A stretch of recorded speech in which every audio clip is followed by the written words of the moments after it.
নমস্কার বন্ধুরা, আমি শুক্লা। আমার রান্নাঘরে আপনাদের সবাইকে স্বাগত। শীতের দিনে বাজারে প্রচুর পরিমাণে পালং শাক পাওয়া যায়, আর এই পালং শাক দিয়ে বিভিন্ন রকমের রেসিপি বানিয়ে নেওয়া যায়। সেই রকমই আজ আমি পালং শাক দিয়ে ছোলার ডাল বানাবো। আমার আজকের রেসিপি পালং ডাল। তবে চলুন দেখে নেওয়া যাক আমি কিভাবে বানাই এই পালং ডাল। পালং ডাল বানাবার জন্য আমি এখানে নিয়েছি 1 কাপ ছোলার ডাল। ডালটাকে ভালো করে রগড়ে 2-3 বার জল পাল্টে ধুয়ে নেব।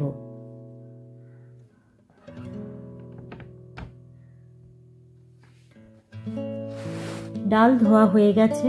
এবার প্রেসার কুকারের মধ্যে 2 গ্লাস জল দিয়ে ডালটাকে দিয়ে দেব,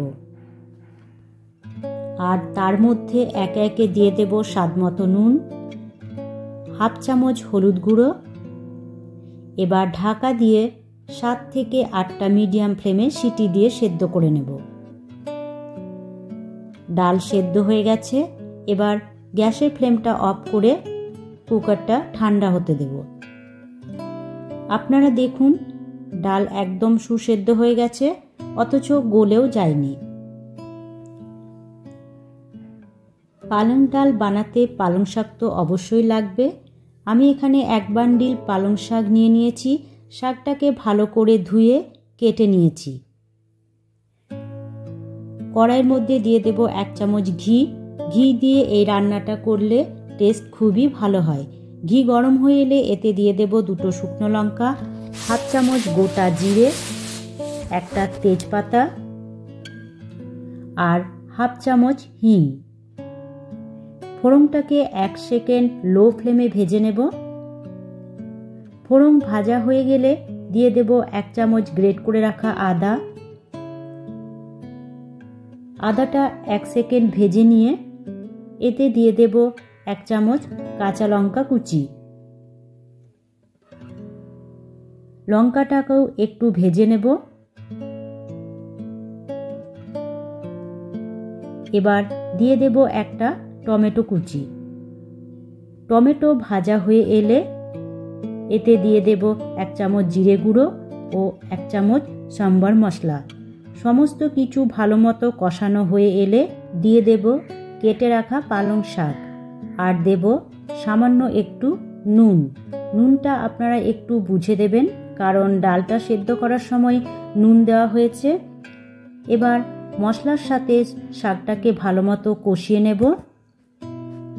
শাকটা কষানো হয়ে গেলে দিয়ে দেব সামান্য একটু মিষ্টি, কারণ ছোলার ডালে একটু মিষ্টি না দিলে খেতে ভালো লাগে না। দেখুন শাকটা ভালো মতো কষানো হয়ে গেছে। এবার এর মধ্যে দিয়ে দেব সেদ্ধ করে রাখা ডালটা। ডালের সাথে শাকটাকে ভালো করে মিশিয়ে দিয়ে ঢাকা দিয়ে মিডিয়াম আঁচে 10 মিনিট হতে দেব।